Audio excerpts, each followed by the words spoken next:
Hello and welcome to another episode of What's Inside. Today we're looking at Pirates at Ocean's Edge packs.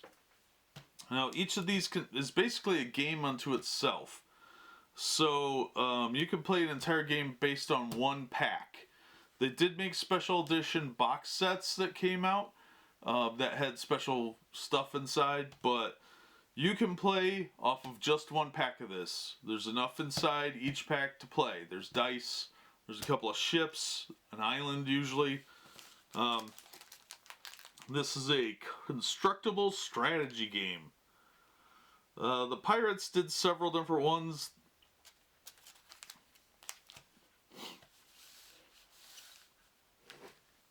There was the Pirates of the Revolution. There was the ones more along the lines of Pirates of the Caribbean. And then this one came out. There was also Rise of Fiends. So there's quite a diversity among the ships and stuff like that. But this is Pirates at Ocean's Edge. Let's read the contents here so you know what you get inside. Alright. Each pack contains 2 ships, or 1 ship and 1 sea monster, a whirlpool or island card, 1 crew or treasure card, game rules, and a die. So let's open these up and see what we got. These are put out by Wiz Kids. At least they were. Yeah, these are some of the later ones. These came out in 2007. And Wiz Kids is pretty good company. They make some pretty cool stuff. So let's see what we got here.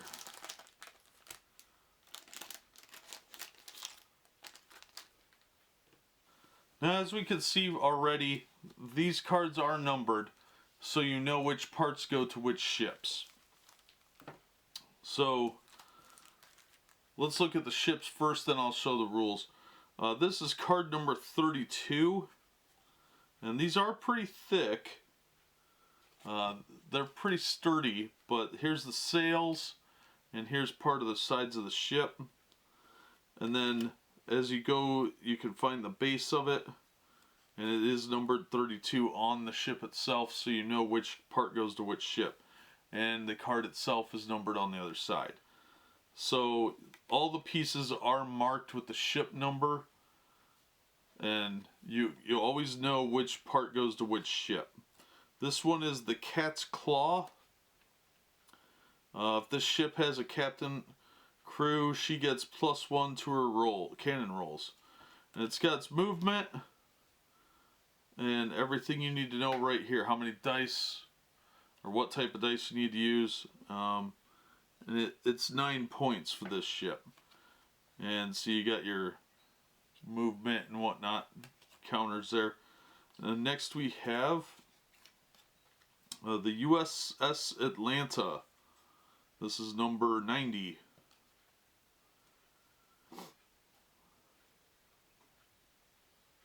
Or is that 60?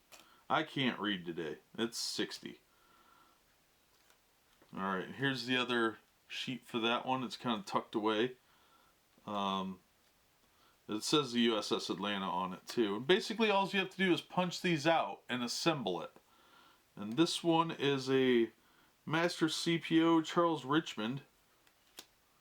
And then we've got a crew counter with some gold coins. And on the back they're numbered. And there's some scurvy looking crew. Then we've got an island. And on the back is the Sargasso Sea. So basically we put our island out, move these aside, and somebody can play the USS Atlanta, and somebody can play the Cat's Claw. And we've got everything we need to start playing right there. Then we have this insert here,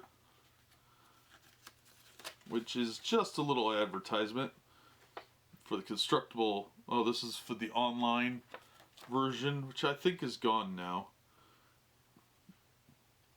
So nothing too spectacular there. Then we've got our rules packet and a tiny dice. This tiny little die is pretty cool, but man, they were easy to lose. if I can get this thing out. Jeez. So it's cool that it came with those, and they were a lot of fun if you were doing like mass battles and stuff like that. I used to use them for Warhammer occasionally, just to infuriate the people I played with. Alright, inside the rule packet we have a little insert with a checklist of all the vehicles and monsters and islands and stuff. And it includes the rarity too, because some of them were a lot more rare than others. So they went from like a treasure to a common to an uncommon. Gold was rare, then black was super rare, and green was special. So they're all marked down the center here with their rarity, which is really cool. So there were quite a few vehicles in this set. This one has 142. So it could take you a while with only 2 vehicles per pack. It could take you quite a while to get all of them. So then you get your rules sheet, which is pretty cool. It's a very simple game. This is the entire rules, is one sheet of paper. Well, it's not even a full sheet of paper with back-to-back rules. It's very simple. And then we've got a start here packet, or fold out, which just goes over, it is literally the game overview. And it just tells you how to assemble the vehicles and whatnot, how to pop them out of the perforated card and assemble them, what the numbers mean, because you still need the card when you take the ship apart. It's got your number of masts on it, your movement, your cargo capacity, cannon range, your special abilities, the numbers, stuff like that. So the other side is more on how to assemble the ships. And I really like this game. I thought it was a lot of fun. It's very simple, very strategic. You didn't need a lot of money to play it. The packs were like $5 a piece at the time, as I recall. And that was kind of a lot of money, but at the same time, you literally could just buy an entire game in one pack. So if we were going to play Dungeons & Dragons or something, and we were waiting on people to show up, we'd pull out a couple of these and throw down real quick, take like 20 minutes, play out a quick game with a couple of ships each, and just have fun with it, because it was a pretty big blast, really. Let's open this pack up and see what we got in here. Now, I'm a big fan of Wiz Kids stuff from this time, because I think they really knew what they were doing. They had Mage Knight, they had these Pirates games, eventually HeroClix came along. So there was a lot going for it at the time. Alright, what do we got here? This one's got 3 masts. That's pretty good.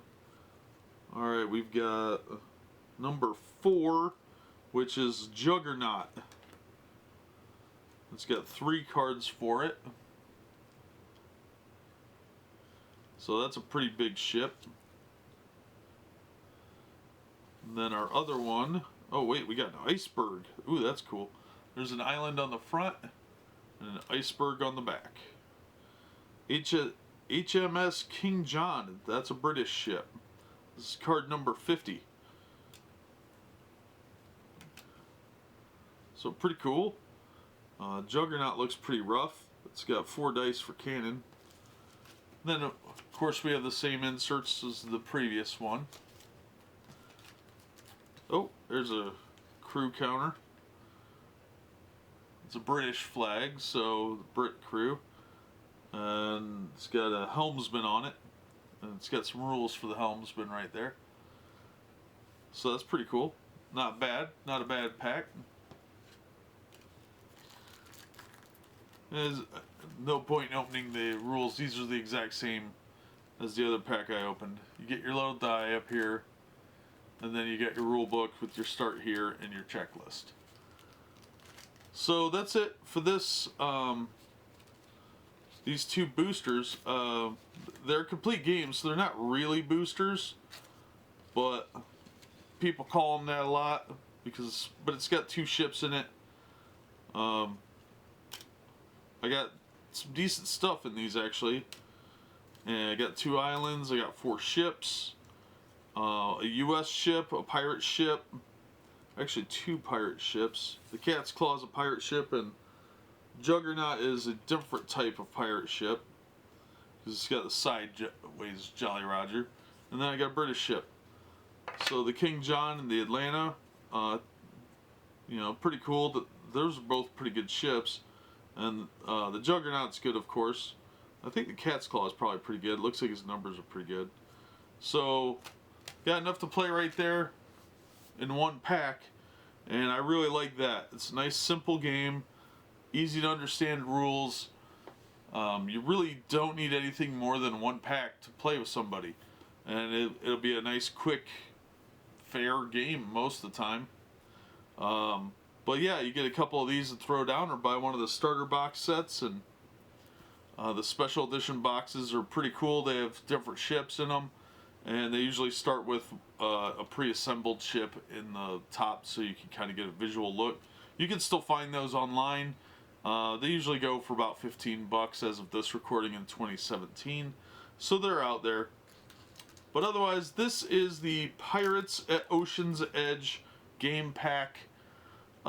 If you get a chance, check this out. I highly recommend it. It's a fun game, and the ships assemble pretty easily. They tend to stay together. Every now and then you get one that doesn't, of course, but it's a simple game to throw down. You can disassemble the pieces and put them back on the card most of the time, but yeah, I thought it was a lot of fun. You can glue the ships together if you wanted to and kind of keep them that way, but for something so simplistic, it's worth a few bucks for a pack. I like this game quite a bit, and there's a lot of ships because there were 3 or 4 expansions for this game, because this was one of the later ones. This one's at Ocean's Edge, then there was Revolution, there was Rise of the Fiends, and several others. So this set alone had 142 ships, so you can imagine there's quite a few boats to choose from. And they give you kind of a lot to work with, plus the sea monsters and stuff like that. But that'll do it for this episode. As always, thank you for watching. I hope this gives you an idea of what you can expect inside Pirates at Ocean's Edge, and the quality that they put into the game to try and make it a nice, simple, fun game. But that'll do it for this episode. As always, we hope to see you next time on What's Inside.